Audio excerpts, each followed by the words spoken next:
अगर मुख्यमंत्री जी एक बार और कहता हूँ कि अगर इंसाफ ना दिला पाओ ना उस बेटी का तो इन चूड़ियों को पहन लेना और इन चूड़ियों को पहनकर कहीं जाके अपने मुंह को छिपा लेना।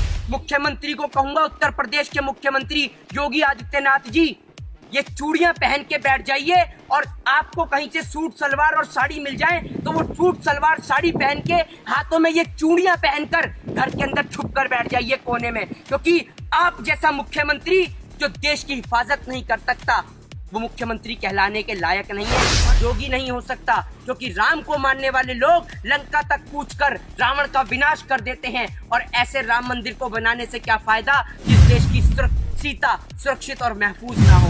अरे नामर्दो, नपुंसकों की औलादो, अरे कम से कम एक बार इतना तो सोच लेते कि आपके भी घर में कोई बहन या बेटी या माँ होगी जिस माँ ने आपको जन्मा है। कम से कम एक बार उसके रक्त का, उसके खून का, उस माँ के दूध के कर्ज को तो याद कर लेते।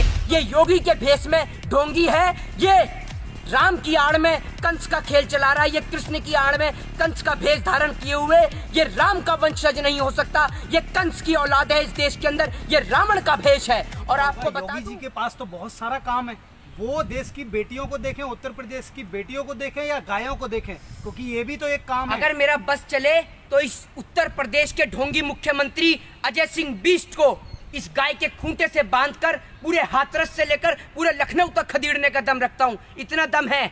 ये गाय अगर रातों रात उस बहन बेटी के शव की बजाय गाय को जलाया होता ना तो आज पूरे उत्तर प्रदेश में हंगामा मच गया होता।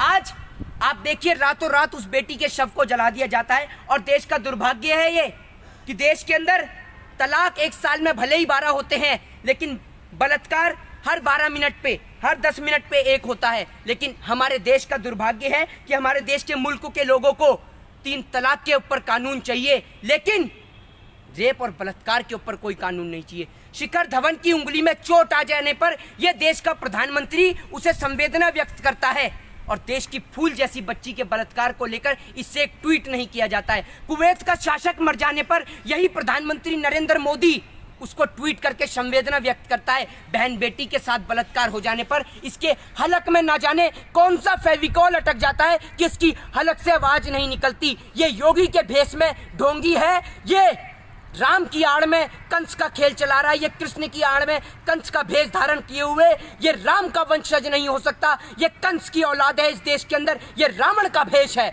और आपको बता दूं कि रावण तो वो था जिसने पराई स्त्री को हाथ नहीं लगाया था, लेकिन ये कंस का अवतार है। अरे बहन बेटी की हिफाजत के खातिर तो राजा महाराजाओं के समय में भी 7 समुंदर लांग दिए जाते थे और इन जैसे पापियों का, दुष्टों का विनाश कर दिया जाता था। और आज 21वीं सदी के अंदर भी इस जैसा मुख्यमंत्री इस देश के नाम पे धब्बा है। अगर मुख्यमंत्री जी एक बार और कहता हूं कि अगर इंसाफ ना दिला पाओ ना उस बेटी का तो इन चूड़ियों को पहन लेना और इन चूड़ियों को पहनकर कहीं जाके अपने मुंह को छिपा लेना, यही आपके लिए सबसे बेहतर और सबसे अच्छा उपाय होगा देश की जनता से बचने का। क्योंकि अब जनता से छिपने का और उनसे मुंह छिपाने का आपके लिए कोई रास्ता नहीं बचा। फिर से बेटी बर्बाद ना होती कोई बात, उन्हें कोई ऐसी याद होती कोई, वो समझते फिर से औलादों के दर्द, वो समझते फिर से औलादों के दर्द को, काश उनके भी घर कोई औलाद होती।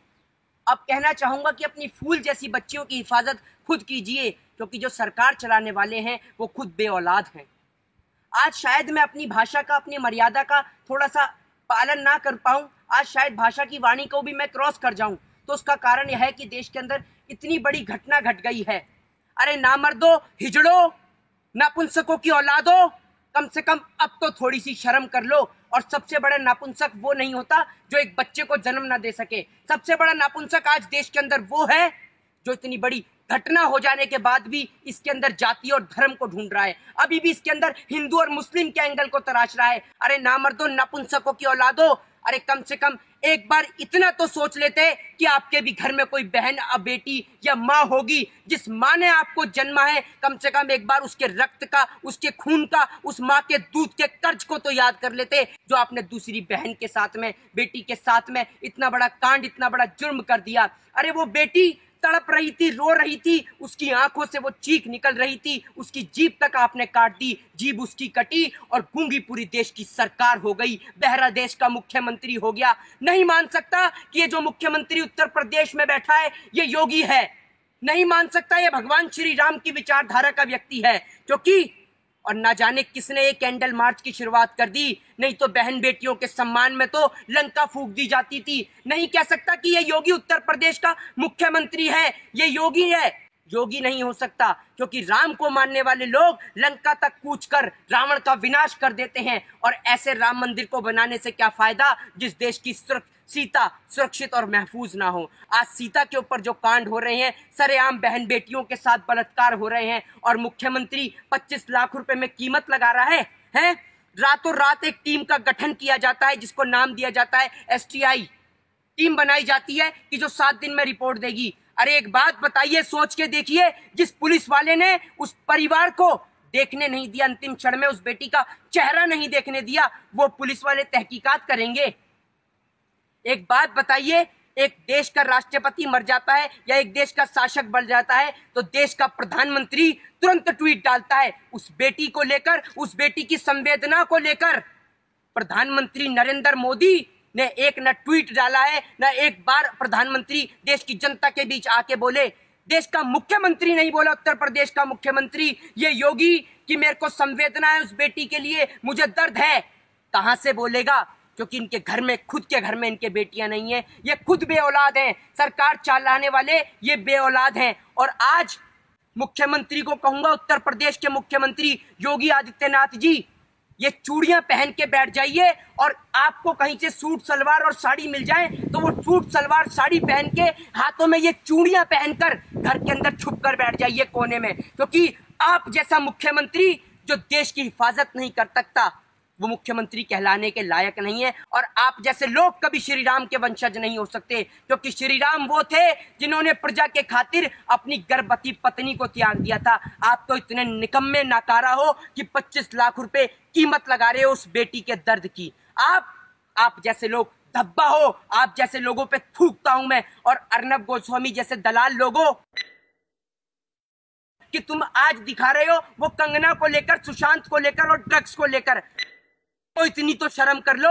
उस बेटी की मां तड़प रही है सड़क पर, एक बार आकर तो पूछ लो कि मां तेरे साथ क्या घटना हुई है, तेरी बेटी के साथ क्या हुआ। कम से कम इंसाफ के लिए आवाज तो उठा लो, वरना ऐसे चैनलों को बंद करके बैठ जा। अगर हम जैसे लोगों का बस चलता है ना, तो ऐसे बलात्कार करने वाले लोगों को बीच चौराहे पे गोली मार दी जाती। आज एक बात बताइए, आज कहना चाहता हूं बाबा साहब भीमराव अंबेडकर से भी कि काश आपने देश के संविधान के अंदर एक ऐसा प्रावधान बनाया होता कि बलात्कार करने वाले आरोपियों के लिए ना कोई कोर्ट होता, ना कोई जज होता, ना कोई पुलिस होती, ना कोई CBI होती, ना कोई ED होती। सिर्फ एक ही सजा होती, वो होती बीच चौराहे पे गर्दन सर से अलग कर दी जाए, धड़ से अलग कर दिया जाए सर को। ये सजा होनी चाहिए थी। आज एक घटना के बाद दूसरी घटना, दूसरी घटना के बाद तीसरी घटना। कहते हैं ना बेटी बचाओ बेटी पढ़ाओ, आज उसका विपरीत है। बेटी को जलाओ और अपराधी को बचाओ। ये है आज उत्तर प्रदेश के मुख्यमंत्री का असली चेहरा जो आज लोगों के सामने देखने को मिल रहा है। अरे नामर्दो, नपुंसको, कम से कम अब तो अपने बच्चों की, अपनी बहन बेटियों के बारे में सोचो। आज समझ में आता है कि इस देश के अंदर ऐसी औरतों की कोई जरूरत नहीं है। इस देश के अंदर ऐसी औरतों की कोई जरूरत नहीं है, स्मृति ईरानी जैसी औरतों की कोई जरूरत नहीं है जिनको आप जैसी बहन बेटियां संसद बनाकर संसद तक भेजती हैं। ये औरतें सांसद बनने के लायक नहीं है कि एक महिला होकर एक बेटी के दर्द के लिए आवाज नहीं उठा रही। अगर आज स्मृति ईरानी जी, अगर आपके अंदर इतनी सी भी इंसानियत बाकी है तो आज बैठो संसद के बाहर धरने पर, निकलो अपने घर और मकानों से और इन बेशरम बेहया इन बलात्कारियों को फांसी की सजा की मांग करो। पुलिस वाला सीधे मुंह बात नहीं करता। अरे आप हिंदू धर्म की बात करते हैं, हिंदू धर्म में कभी भी रात के वक्त किसी का अंतिम संस्कार नहीं होता और ये रातों को अंतिम संस्कार कर देते हैं। अरे दलालो भड़वो, कम से कम थोड़ी तो इंसानियत अगर तुम्हारे अंदर बाकी है, और अगर अभी भी तुम्हारे दिल के अंदर इतनी सी भी इंसानियत अगर बाकी है तो उस बेटी बहन के लिए आवाज उठाओ। क्या उत्तर प्रदेश का यही मुख्यमंत्री योगी आदित्यनाथ जब भी यही कहता, अगर ये बलात्कार किसी नेता की बेटी के साथ होता तो क्या मुख्यमंत्री ये कहता कि मैं 25 लाख दूंगा? अरे 25 लाख देश की जनता आपको देगी। आप उन बलात्कारियों को फांसी देके दिखाओ अगर माँ का दूध पिया है तो। 25 क्या 50 लाख देगी देश की जनता आपको। आप फांसी तो देकर दिखाओ उनको, है आप में दम फांसी देने का? है आपके कानून में दम?